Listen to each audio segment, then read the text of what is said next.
마가복음을 통해 예수님이 하나님의 나라를 실제화하시는 모습을 살펴보고 있습니다. 예수님이 병을 고치심으로 하나님의 나라가 이와 같다. 하나님의 나라를 실제화하셨습니다. 예수님이 귀신들을 내쫓으심으로 하나님의 나라를, 예수님이 죄를 용서하심으로 용서받은 자들이, 용서받은 죄인들이 하나님의 나라를 보고 들어갈 수 있음을 보여주셨습니다. 그리고 오늘은 예수님이 안식일을 새롭게 하시는 모습을 보게 됩니다. 안식일을 새롭게 하심으로 새로운 안식일, 안식일의 새로운 재정의. 그래서 하나님 나라의 참 안식일에 대하여 예수님께서 우리에게 보여주고 계십니다. 그리고 예수님께서는 인자는 안식일에도 주인이라, 안식일의 주인이 자신임을 이렇게 밝히시게 됩니다. 오늘 말씀은 예수님과 바리새인들의 논쟁들로 채워져 있습니다. 2장부터 시작하여 3장 6절에 이르기까지 총 5번의 이 갈등이 있습니다. 예수님과 바리새인들 간의 갈등이 보여집니다. 마가는 이것을 의도적으로 예수님께서 이 일을 일으키시는 것을 강조하고 있고, 또 그 일을 일으키심으로 이루고자 하는 목적이 무엇인지를 우리에게 보여주고 있습니다. 예수님이 오늘 바리새인들과 논쟁할 때 첫 번째 금식에 대하여 말씀하십니다. 그 주제를 가지고 이제 논쟁하게 됩니다. 그리고 안식일에 대하여 말씀하십니다. 그리고 안식일에 병을 고치십니다. 이 모든 한 가지 한 가지의 일들이 바로 바리새인들과의 충돌이었습니다. 논쟁이었습니다. 결과적으로 3장 6절에는 예수님께서 이 일을 통하여서 전하시고자 했던 그 말씀을 제대로 듣지 않고 믿지 않고 잘못된 믿음에 치우쳐져 있는 자들이 잘못된 결론을 내리는 것을 볼 수 있습니다. 예수님이 참 누구이신지를 우리에게 보여주는 사건들을 보고도 그들은 잘못 믿었고 잘못 결단을 내리게 됩니다. 오늘 그 이야기들을 함께 살펴보도록 하겠습니다. 첫 번째, 예수님께서 바리새인들로부터 그리고 요한의 제자들로부터, 여기서는 사람들이라고 되어 있습니다. 사람들로부터 질문을 받으시게 됩니다. 요한의 제자들과 바리새인들이 금식하고 있는지라. 여기 요한의 제자들과 바리새인들의 금식에 관하여 이야기하고 있습니다. 이들은 어떻게 금식하였을까요? 우리는 성경을 통해서 이것을 확인할 수 있습니다. 그들은 일주일에 2번씩 금식하였습니다. 누가복음 18장에 보면 바리새인의 기도가 나와 있습니다. 그리고 그 바리새인은 세리를 두고, 세리를 보며 가리키며 나는 저 세리와 같지 않다라고 하나님께 기도하게 됩니다. 그리고 자신이 세리와 다르게 어떻게 했는지를 이렇게 말하고 있습니다. 나는 이레에, 여기 이레는 일주일에 2번씩 금식한다라는 것이죠. 그래서 이것이 그들의 전통, 그들이 지키던 전통임을 우리는 알 수 있습니다. 그렇게 금식하고 있었습니다. 그리고 그 날은 아마도 금식하는, 일주일에 2번에 해당하는 금식하는 날이었을 것입니다. 그들이 이제 자신들은 그렇게 금식을 지키는데 왜 당신의 제자들은 금식하지 않는지 그들의 스승에게 묻게 됩니다. 이들의 요구, 요청, 질문이 과연 합당했는지 한번 생각해 볼 필요가 있습니다. 성경에는, 율법에는 그렇게 금식을 규정하고 있는지, 금식하라고 되어 있는지 살펴보면 사실은 율법에는 1년에 한 번만이 명시적으로 금식이 규정되어 있습니다. 그것은 바로 속죄일입니다. 1년에 한 번 속죄일에만 금식을 규정하고 있습니다. 레위기 16장 29절에 보면 7째 달 그 달 10일에 너희는 음식도 먹지 말고 일도 하지 마라. 이스라엘 백성이나 너희 가운데 사는 외국이나 다 지켜야 한다. 이렇게 율법에서는 1년에 한 번을 금식하라고 명시하고 있습니다. 그런데 왜 바리새인들은 또 요한의 제자들은 이렇게 일주일에 2번씩 왜 율법에서 말하고 있지 않은 이 규례를 따르게 되었을까요? 그것은 아마 좋은 의도였을 것입니다. 바리새인들, 그 바리새라는 뜻이 구별되다라는 것입니다. 구별됨을 상징하는 자들이었습니다. 구별됨을 강조하던 자들이었기 때문에 그들은 평소에 하는 것보다 더 엄격하게 율법을 지키고자 했습니다. 그래서 그들의 금식, 일주일에 2번씩 하는 금식은 그들의 자발적인 선택이었습니다. 그렇게 시작되었습니다. 율법이 그렇게 규정하고 있지 않습니다. 그럼에도 그들은 그것을 마치 율법에서 규정된 것처럼 그리고 율법의 그 규례를 어기는 것처럼 예수님께 질문하고 있는 것이죠. 그들의 질문 자체가 잘못된 질문임을 알 수 있습니다. 강요할 이유가 없었고요. 금식을 그들의 자발적 선택에 따라 기쁘게 그들은 하면 되는 것입니다. 그런데 여기서 그 제자들이 금식하지 않는 것을 이렇게 판단하고 또 스승인 예수님에게 따지는 모습을 볼 수 있습니다. 예수님께서는 그들의 질문에 이렇게 답해 주십니다. 비유를 들어주십니다. 혼인집 잔치의 비유입니다. 혼인집 손님들이 신랑과 함께 있을 때 금식할 수 있느냐? 신랑과 함께 있을 동안에는 금식할 수 없느니라. 혼인잔치에서 금식은 어울리지 않는 행동입니다. 기쁨의 시간입니다. 기쁨의 장소입니다. 함께 축하해야 할 날입니다. 그런데 그 날에 금식한다는 것은 부적절한 것입니다. 예수님과 바리새인들의 관점의 차이가 결국은 그들의 행동을 좌우하게 되는 것을 볼 수 있습니다. 예수님과 그리고 함께 했던 우리가 지난주에 살펴봤던 죄인들에 해당하는 자들 그리고 제자들 그들은 함께 기뻐하며 음식을 나누었습니다. 한마디로 파티를 한 것이죠. 그렇게 축제를 열었습니다. 금식을 엄격히 지키던 바리새인들에게 그것은 못마땅한 일이었고 그것은 때에 맞지 않는 것이라고 여겼습니다. 그래서 그들이 속한 그 때가 금식해야 될 때라고 본 것이고 예수님은 또 예수님의 제자들은 여기에선 그들이 그렇게 진짜 그것을 인식했는지는 우리가 알 수 없지만 예수님의 관점은 지금의 때가 금식할 때가 아니라 즐겨야 하고 기쁨을 누려야 할 때라고 본 것입니다. 그 관점의 차이가 때에 대한 관점의 차이가 오늘의 행동을 좌우하게 된 것이죠. 지금은 어떤 때입니까? 예수님이 말씀하시는 것이 진리입니다. 하나님의 말씀입니다. 지금은 신랑과 함께 있는 혼인잔치의 때입니다. 예수님이 신랑 되십니다. 신부는 누구입니까? 구약에서는 이스라엘 백성들을 신부라고 그렇게 불렀습니다. 여기 신부는 바로 이 신랑과 함께 있는 자들, 신랑과 함께 있기를 즐거워하는 자들, 죄인들, 제자들이었습니다. 그래서 그들은 신랑과 함께 있었기에 우리의 구원자와 함께 있었기에 기쁨을 누렸던 것이죠. 금식할 때가 아니라고 여겼습니다. 세례 요한도 이와 같은 관점을 가지고 있었습니다. 예수님을 따르는 사람들이 많아지는 것을 보면서 그는 유명한 그런 말을 하게 되죠.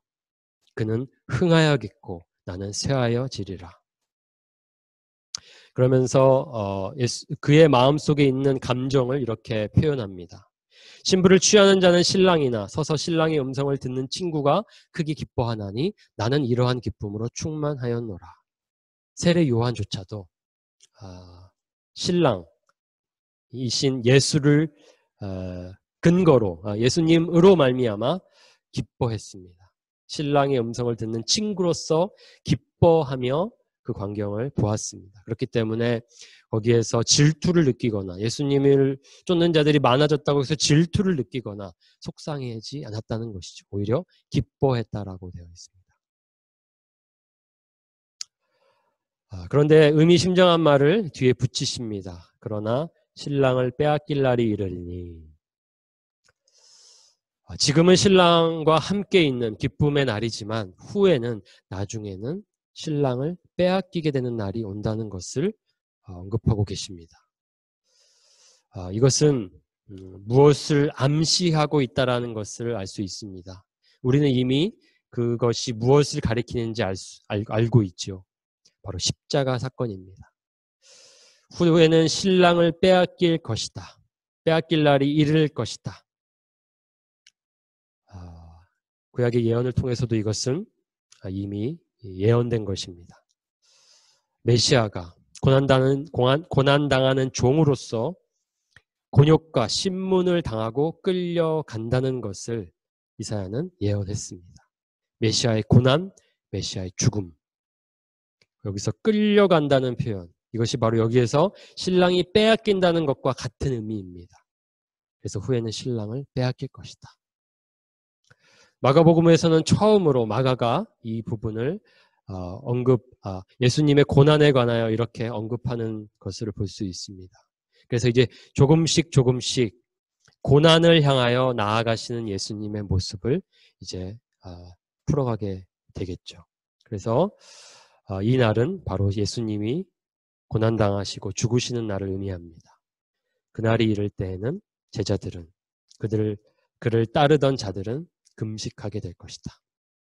자발적으로 금식하게 될 것을 언급하고 계십니다. 그리고 후에 그 일은 그렇게 이뤄지게 되고 또 제자들도 그 비통함에 그 애통함에 금식하는 모습을 알 수 있습니다. 그리고 또 덧붙이시기를 유명한 말씀입니다. 새 포도주는 새 부대에 넣어야 한다라는 말씀이죠. 생배 조각을 낡은 옷에 붙이는 자가 없나니 만일 그렇게 하면 기운 새 것이 낡은 그것을 당겨 헤어짐이 더하게 되느니라. 새 포도주를 낡은 가죽 부대에 넣는 자가 없나니 만일 그렇게 하면 새 포도주가 부대를 터뜨려 포도주와 부대를 버리게 되리라. 오직 새 포도주는 새 부대에 넣느니라 하시니라. 이 말씀이 바로 그 앞에서 말씀하셨던 것과 연결되어서 그들이 지금의 때를 금식하는 때로 본 것은 관점의 문제라고 했습니다. 그들이 낡은 관점을 가졌기 때문에 그들은 예수님을 바로 볼 수 없었던 것이죠. 예수님의 가르침을 온전히 받을 수 없었던 것입니다. 예수님의 그 복음은 새로운 것이었고 그 새로운 것은 새로운 관점으로 겸손하게 바라볼 때 볼 수 있는 것입니다. 그런데 이 바리새인들의 문제는 무엇입니까? 그들이 낡은 생각의 틀을 가지고 있었다는 것입니다. 그것은 바로 율법주의였습니다. 율법이 그들의 삶의 중심이었고 율법을 지키는 것이 전부였습니다. 그래서 그들의 눈 속에는 율법을 지키느냐 지키지 않느냐만 보이는 것이죠. 율법의 참 의미나 지금 예수님이 하시는 일의 깊은 의미들을 볼 눈이 없었던 것입니다. 그래서 여기 낡은 옷, 낡은 가죽 부대는 바로 이들의 낡은 관점이었습니다. 그런 낡은 관점으로는 새로운 복음을 받아낼 수 없습니다. 받아들일 수 없습니다. 담아낼 수 없습니다. 새 옷과 새 가죽 부대에 새로운 눈으로, 새로운 관점으로 오히려 아무것도 없는 백지와도 같은 상태에서 예수님의 말씀을 듣는 것이 더 예수님의 말씀을 온전히 깨달을 수 있는 길이라고 볼 수 있겠죠. 그런데 이 바리새인들의 마음 속에는, 생각 속에는 이 율법주의라는 것에 율법주의로 가득 차 있었기 때문에 그 틀 안에서는 벗어날 수가 없었습니다. 그 관점으로만 예수님의 행동을, 예수님의 말씀을 보게 되었습니다. 그 다음에 또 다른 사건으로 옮겨지게 됩니다. 안식일에 예수께서 밀밭 사이로 지나가실새 그의 제자들이 길을 열며 이삭을 자르니 바리새인들이 예수께 말하되 보시오 저들이 어찌하여 안식일에 하지 못할 일을 하나이까. 바리새인들과 부딪히는 네 번째 사건입니다. 그들이 못마땅한 것이 눈에 이제 잡히게 되는 것이죠. 눈에 들어오게 되는 것이죠.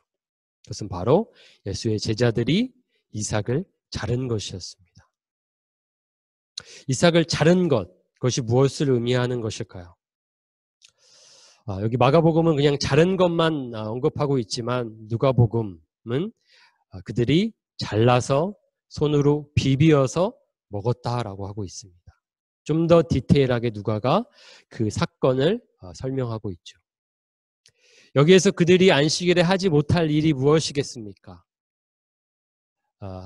우리가 추정하건대 지금도 유대인들이 지키고 있는 39가지의 안식일 금지 사항을 우리가 떠올려 본다면 그들이 무엇을 어긴 것으로 간주했는지 알 수 있습니다. 유대인들은 안식일에 금지해야 할 행동을 39가지로 이렇게 추렸습니다. 그들이 안식일을 지켜야 된다는 것을 좀 더 구체적으로 매뉴얼화했던 것이죠.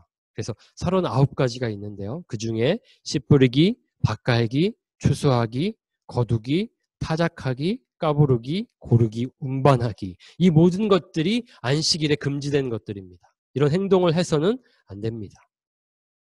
그런데 여기에 이들이 이삭을 자른 그것을 추수하고 거둔 것으로 볼 수 있는 것이고, 또 그들이 그 이삭을 손으로 비빈 것, 이것은 타작하고 까부르는 행위로 볼 수 있습니다. 그리고 그것들을 그렇게 또 고른 것, 그 모든 것들이 다 이제 안식일에 금지하고 있는 일들에 해당하는 것이었습니다. 그래서 여기에서 바로 그것이 거슬렸고, 바리새인들에게는 그것이 거슬렸고 왜 그런 일들을 하냐고 주장하는 것이죠. 여기에서도 동일하게 이 39가지 안식일 금지 사항은 율법에 나와 있는 것이 아닙니다. 39가지 금지 사항, 그들이 만들어낸 전통입니다. 그럼에도 불구하고 그들의 의식 속에는 그들의 전통이 곧 그들의 율법이라는 것을 알 수 있습니다. 여기서 확인할 수 있습니다. 율법, 주어진 율법과 그들이 만들어낸 전통을 구별하지 못하고 같은 권위를 부여했던 것을 알 수 있는 것이죠. 잘못된 믿음이 그들 안에 있었습니다. 그 질문에 대하여 예수님께서는 이렇게 답하십니다. 다윗이 자기와 및 함께한 자들이 먹을 것이 없어 시장할 때에 한 일을 잃지 못하였느냐. 그가 아비아달 대제사장 때에 하나님의 전에 들어가서 제사장 외에는 먹어서는 안 되는 진설병을 먹고 함께한 자들에게도 주지 아니하였느냐. 이 이야기는 이미 유대인들이 잘 알고 있는 한 사건을 언급하면서 너희들은 유대인으로서 이 이야기를 잘 알고 있지 않느냐.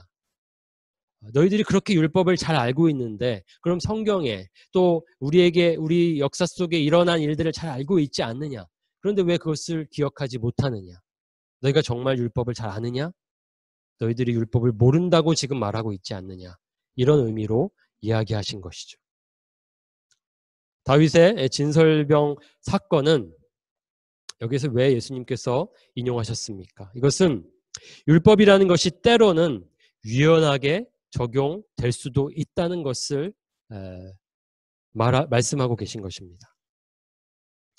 제사장이 그 거룩한 떡을 주었으니 거기는 진설병 곧 여호와 앞에서 물려낸 떡밖에 없었음이라. 그때는 이제 사울이 다윗을 죽이고자 그를 잡고자 할 때에 다윗이 도망을 치게 됩니다. 그리고 도망자로서의 삶을 살아가다가 배고픔 가운데에 이 대제사장을 만나게 되죠. 여기 예수님께서 인용하실 땐 아비아달 대제사장이지만 사무엘상에 보면은 그 대제사장이 아히멜렉이라고 되어 있습니다. 그 아히멜렉은 아비아달의 아비인 것이죠. 그러니까 여기에서 인용을 잘못한 것이 아니라 여기에서는 그 때가 원래 아비아달 대제사장의 때인데 만난 것이 예수님을 만난 사람이 그의 아비였던 아히멜렉이라고 볼 수 있는 것이죠. 그러니까 그와 같이 우리가 이해하면 될 것 같습니다. 그래서 그 아히멜렉 대제사장이 그에게 거룩한 떡을 주게 됩니다. 그 거룩한 떡이라는 것은 성전에서 드려지는 떡입니다. 그 떡은 율법에 따르자면 오직 제사장만이 먹을 수 있습니다. 그러면 지금 이 제사장은 율법을 어기는 것입니까? 이 말씀 이후로 하나님께서 그를 책망하거나 그가 율법을 어겼다라고 언급하고 있지 않습니다. 그렇게 할 수 있다는 것이죠. 때에 따라서는. 율법보다는 생명이 더 중요한 것입니다. 지금 굶주린 가운데 있었던 다윗에게 이 떡을 주는 것이 더 중요했다라는 것이죠. 그것을 율법에 따르지 않는 것으로 보지 않았고 하나님께서도 그렇게 할 수 있다는 것을 보여주셨습니다. 그것을 예수님께서는 지금 인용하고 있는 것이죠.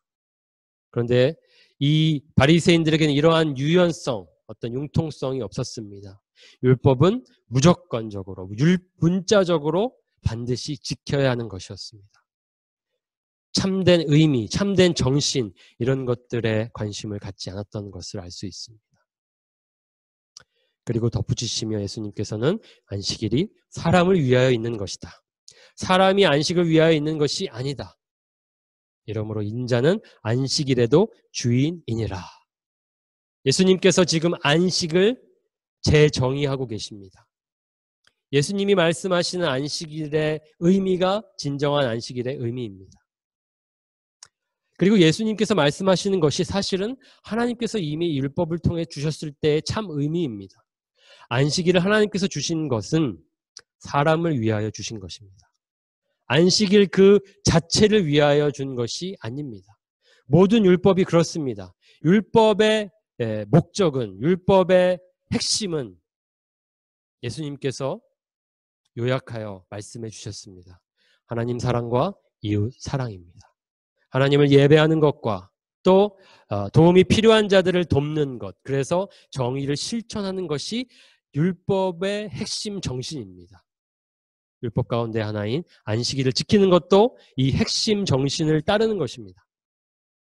따라야 하는 것입니다. 출애굽기 20장 8절 10절에 이 안식일 준수 계명이 나와 있습니다. 안식을 기억하여 거룩하게 지키라. 엿새 동안은 힘써 내 모든 일을 행할 것이나 일곱째 날은 내 하나님 여호와의 안식일인즉 너나 내 아들이나 내 딸이나 내 남종이나 내 여종이나 내 가축이나 내 문 안에 머무는 객이라도 아무 일도 하지 말라. 안식일은 기본적으로 우선적으로 하나님을 기억하는 날입니다. 하나님이 우리의 주인이심을 기억하는 날입니다. 그래서 우리가 안식일에 해야 할 일이 있다면 하나님을 예배하는 것입니다. 하나님을 사랑하는 것입니다. 또 우리 안식일에 해야 할 일이 있다면 그것은 바로 이웃을 사랑하는 것입니다. 이웃을 돌아보는 것입니다. 돌보는 것입니다. 왜 여기에서 너 자신뿐 아니라 아들, 딸, 남종, 여종, 가축까지 또 일하지 말게 하라고 했습니까? 이웃을 돌아보라는 것이죠. 이웃을 쉬게 하라는 것이죠. 도움이 필요한, 그들에게는 정말 쉼이 필요한 자들, 필요했습니다. 부지런히 일하는 종으로서의 삶 가운데에 쉼이 필요했기 때문에 그들에게 쉼을 준 것이죠. 그것은 이웃을 사랑하는 행위였습니다. 하나님께서 이미 이 안식일 준수 계명을 주실 때도 바로 하나님을 사랑하고 이웃을 사랑하는 것을 목적으로 주셨습니다. 안식일은 사람을 위하여 있는 것입니다. 사람을 돌아보고 사람을 살피고 사람을 돕는 것이 안식일에 해야 할 일입니다. 사람이 안식을 위하여 있는 것이 아니다. 예수님은 안식일의 주인이십니다. 이 주장은 아주 놀라운 주장인 것이죠. 하나님과 같은 신성을 가진 하나님으로서의 예수님, 그 자신이 하나님과 동격임을 이렇게 밝히고 있습니다. 네 번째, 그렇게 바리새인들과 충돌하신 후에 이제 또 다른 충돌을 맞이하시게 됩니다. 예수께서 다시 회당에 들어가시니 한쪽 손 마른 사람이 거기 있는지라 사람들이 예수를 고발하려 하여 안식일에 그 사람을 고치시는가 주시하고 있거늘. 다시 회당에 들어가신다는 표현은 1장 21절에서 회당에 들어가셨던 것을 다시 이렇게 상기시키는 표현이라고 볼 수 있습니다. 그때도 안식일에 예수님이 회당에 들어가셔서 귀신을 쫓으셨습니다. 지금 다시 그 회당에 예수님께서 들어가신 것이죠. 여기에 한 무리들이 있었습니다. 그들은 누구였습니까? 그들은 바로 서기관과 바리새인들이었습니다. 그들이 왜 거기에 있었습니까? 좋은 마음으로 예수님의 복음을 듣고자 있지 않았습니다. 그들의 마음속에는 예수님을 어떻게 고발할까? 그를 어떻게 정죄할까? 그를 어떻게 더 이상 활동하지 못하게 할까? 그런 목적을 가지고 그 고발할 증거를 찾기 위해 그 자리에 있었던 것입니다. 좋은 마음으로 결코 예수를 바라보지 않았습니다. 그들의 눈에 예수님은 장애물이었고 거슬리는 어떤 존재였습니다. 예수께서 손 마른 사람에게 이르시되, 여기 예수님께서 왜 손 마른 사람을 선택하십니까? 여기 서기관들과 바리새인들은 자신들의 생각을 말하지는 않았습니다. 그저 그런 생각을 가졌던 것이죠. 그런데 예수님께서는 이미 그들의 생각을 아셨습니다. 누가복음에서는 그 예수님의 아심, 전지하심을 언급하고 있습니다. 그렇기 때문에 예수님께서는 여기에서 그것을 아셨고 그에 맞추어 지금 이 행동을 하고 계신 것을 알 수 있습니다.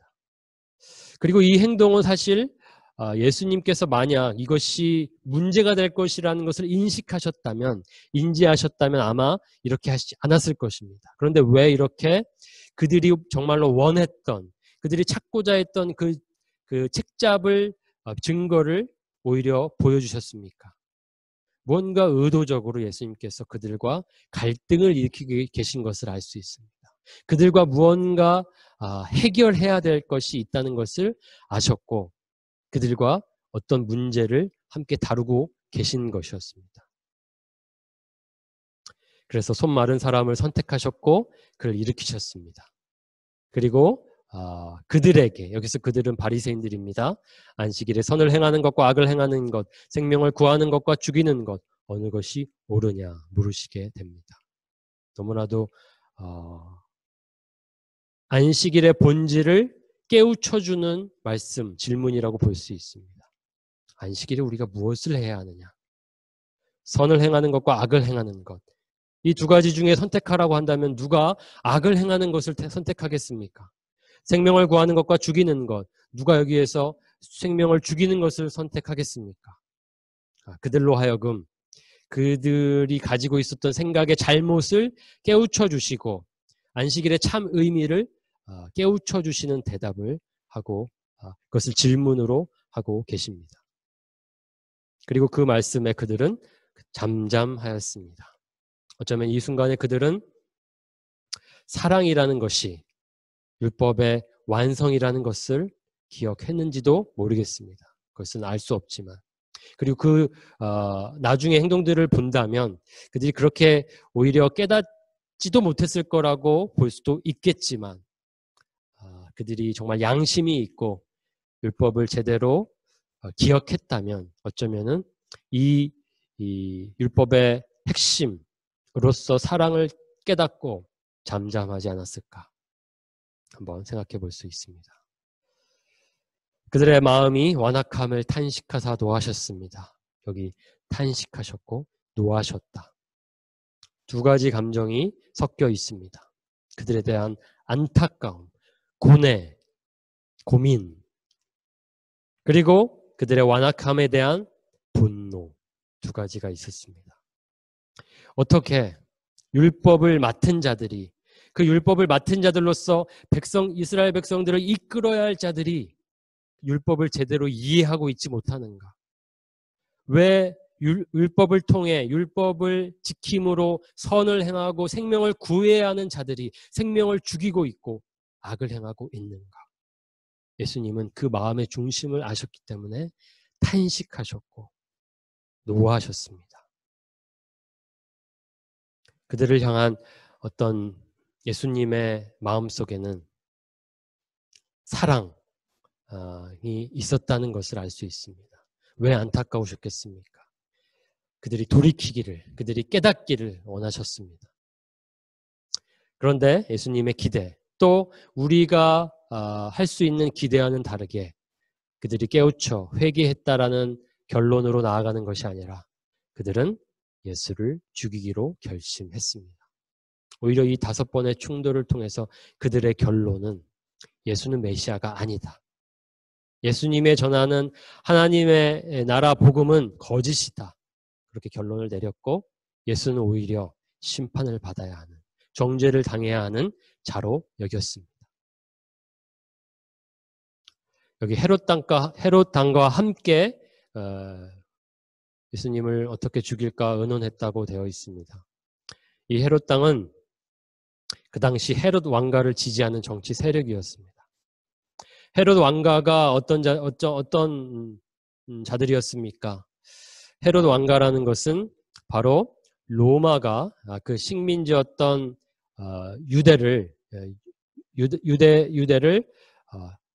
통치하는 방식으로서 그들은 분봉왕을 세웠습니다. 그러니까 직접 그들이 통치하지 않고 대리 통치자를 세워서 그 식민 나라를 다스렸던 것이죠. 그들이 바로 헤롯 왕이었습니다. 그래서 헤롯 왕은 철저하게 로마를 섬기는 자들이었고 그 헤롯 왕의 편에 서 있던 자들이 바로 이 헤롯 당이었습니다. 이들은 유대인들이었습니다. 그런데 헤롯 왕가를 지지했고 로마를 섬겼던 자들이었습니다. 그러니까 민족적으로 보면 그들은 비애국적인 집단이었던 것이죠. 그래서 원래 바리새파와는 이들의 관계가 원수지간이었습니다. 왜냐하면 바리새파인들은 매우 민족적이었고 민족의 정체성, 그것을 중요시 여겼기 때문에 헤롯 왕가를 섬기는 것이나 로마를 섬기는 것을 탐탁치 하지 않았습니다. 그들은 애국, 이스라엘을 사랑했던, 이스라엘 민족을 사랑했던 자들이었죠. 그런데 어떻게 지금 이들이 하나가 되어 협력하게 됩니까? 공통의 목적을 두고 그들이 협력하게 되는 모습을 볼 수 있습니다. 원수였던 자들이 동역자가 되는 모습입니다.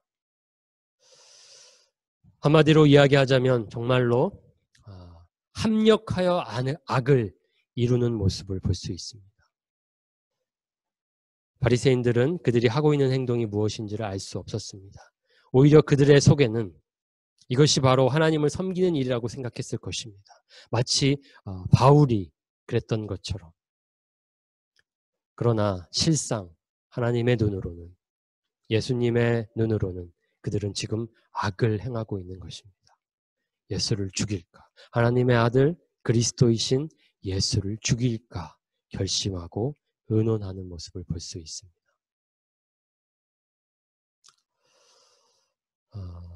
여기에서 우리는 하나님 나라의 상실, 우리가 왜 하나님 나라를 잃어버리게 되었고 그래서 그 하나님 나라에 가득한 희락, 기쁨을 잃어버리게 되었는지를 생각하게 됩니다. 우리가 하나님의 나라의 그 기쁨을 잃어버리게 된 원인은 우리의 불신 속에 있습니다. 불신이 우리를 질병과 죽음으로 이끌었습니다. 불신이 우리를 사단 권세에 매이도록 하였습니다. 불신이 곧 계속해서 죄를 범하는 결과로 이어지게 되었습니다. 그래서 이 불신의 문제가 결국 우리 안에 기쁨을 누리지 못하는 결과로 이어지게 되었습니다.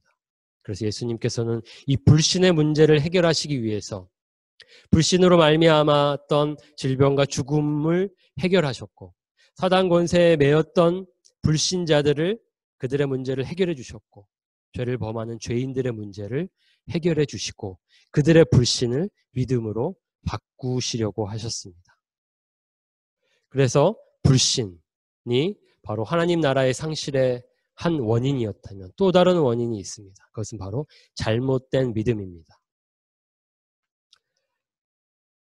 믿음은 믿음인데 잘못된 믿음입니다. 바로 바리새인들의 믿음이었습니다. 오늘날로 따지자면 종교적 믿음이라고 볼 수 있습니다. 그들은 열심으로 하나님을 섬긴다고 생각했지만 그들의 열심은 잘못 치우쳤고 그들의 믿음은 잘못된 믿음이었습니다. 그래서 그들의 잘못된 믿음은 어떠한 결과로 나타났습니까? 겸손보다는 교만이었습니다. 그들의 삶 속에 영적 교만이 가득 차 있는 모습을 볼 수 있습니다. 그들은 사람보다 율법이었습니다. 안식일이 사람보다도 앞섰던 것이죠. 용납하고 수용하는 것이 아니라 용서하는 것이 아니라 정죄하고 심판하는 그들이었습니다. 잘못된 믿음이 교만과 율법을 중시 여기고 남을 정죄하는 결과로 이어집니다. 교만하고 율법만을 중요시 여기며 남을 정죄하는 자들의 마음속에 평안이 있을 수 있을까요? 그들의 마음속에는 분노, 그리고 불안함, 슬픔 밖에는 없었습니다. 그런 마음에 그들은 금식했던 것이죠. 기쁨, 하나님 나라에 어울리는 기쁨을 찾아볼 수 없었습니다. 우리가 하나님 나라의 기쁨을 누리기 위해서는 올바른 믿음이 필요합니다. 믿음으로 의인이 되고 의인만이 하나님 나라의 그 기쁨을 누릴 수 있습니다. 불신하는 자들은, 잘못된 믿음을 가진 자들은 하나님의 나라를 누릴 수 없습니다. 기쁨을 누릴 수 없습니다. 여기 나타나는 이 바리새인들이 바로 이 잘못된 믿음에 속하는 자들이었습니다. 예수님은 참 안식을 주러 우리에게 오셨습니다. 예수님이 우리에게 주신 복음, 그 복음은 좋은 충고가 아니라 좋은 소식입니다. Good news. 이것이 복음입니다. 복음은 좋은 충고가 아니라 좋은 소식이다. 이것이 무엇을 의미합니까? 충고는 어떤 성격을 띠고 있습니까? 이것을 해야 한다, 저것을 해야 한다, 하지 말아야 한다. 온통 우리가 해야 할 것, 하지 말아야 할 것들로 채워져 있습니다. 그런데 소식에는 우리가 해야 할 것에 대한 것이 아니라 우리를 위하여 하나님이 하신 일, 우리를 위하여 예수님이 하신 일이 담겨져 있습니다. 우리가 받은 복음은 예수님이 하신 일로 채워져 있습니다. 하나님이 우리를 위해 하신 일로 채워져 있습니다. 복음은 좋은 소식입니다. 이것을 우리가 잘못 받아들이고 좋은 충고로 받아들여서 기독교 신앙이 무엇을 해야 하는 것으로 여기게 되면 우리는 바로 바리새인들과도 같은 잘못된 믿음을 갖게 되고 잘못된 결과로 나아가게 됩니다. 교만하게 되고요.